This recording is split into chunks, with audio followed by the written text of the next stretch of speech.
En el módulo 1 trataremos los conceptos básicos a tener en cuenta para la revisión por pares. En este sentido hablaremos de qué es la revisión por pares,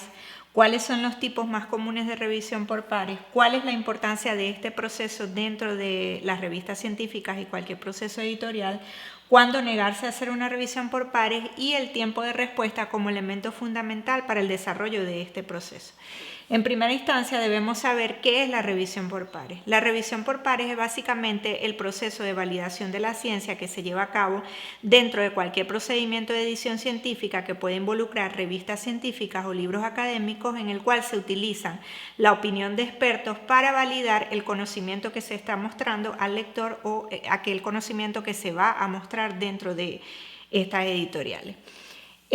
¿Cuáles son los tipos de revisión por pares?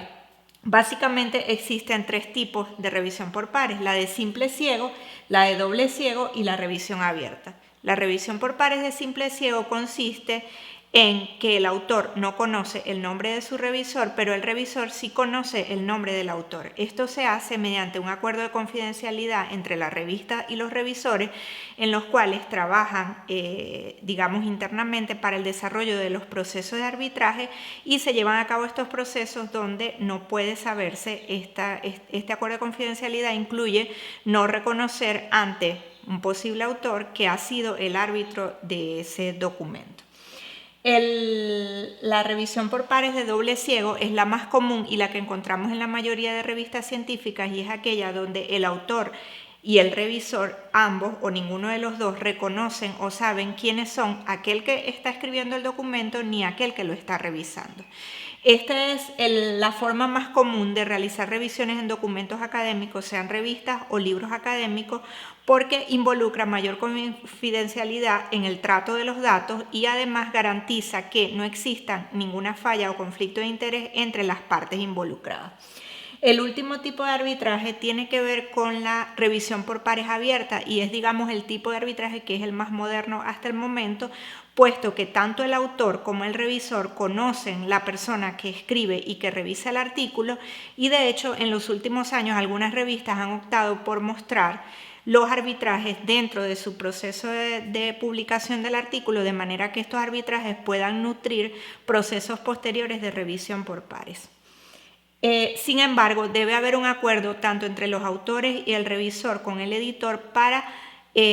autorizar la presentación de esa revisión por pares, pues siempre este documento es un documento privado entre la revista y el autor. Luego debemos reconocer la importancia que tiene llevar a cabo revisión por pares dentro de los documentos académicos o antes de publicar un documento que ha sido validado por la ciencia. Pues obviamente al tener opinión de expertos en las diversas áreas de conocimiento tenemos más certeza o seguridad de que ese procedimiento implementado y ese conocimiento que se presenta ha sido revisado y valorado por personas que conocen sobre el área de conocimiento específico y puede llegar a ser un aporte específico o particular a la ciencia en la cual se está publicando. Posteriormente debemos reconocer o saber cuándo negarnos a un arbitraje. No todos los arbitrajes que llegan a nuestros correos son para ser aceptados.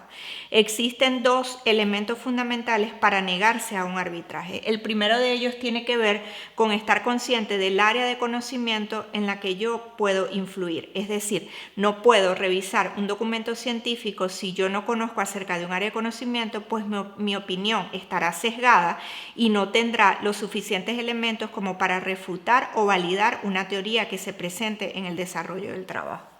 El segundo elemento tiene que ver con los conflictos de interés. Si yo tengo alguna intuición acerca de que la persona que escribió ese documento, porque lo conozco o porque tengo alguna relación con esa persona,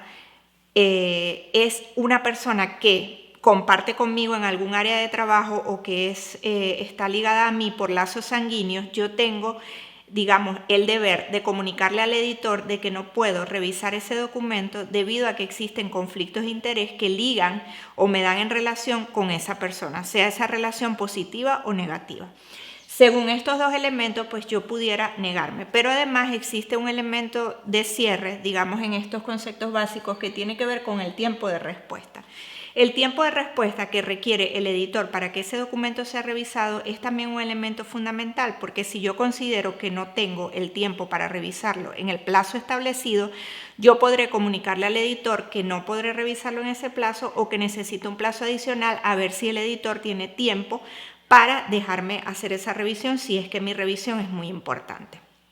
Por estos elementos, entonces, yo debo tener una comunicación constante con el editor para saber y poder comunicar sobre todo aquello que afecta el proceso de la revisión. Como vemos, en este primer módulo, pues vimos los elementos fundamentales que se deben tener en cuenta para el desarrollo de un proceso de revisión por pares dentro de los estándares internacionales que solicita la evaluación de documentos académicos. Luego de este video encontrarás unos cuantos enlaces de material complementario en donde podrás bajar información adicional sobre estos elementos, además de ejemplos de los tipos de arbitraje en las diferentes revistas científicas que existen en el mundo. Gracias y nos vemos en el siguiente módulo.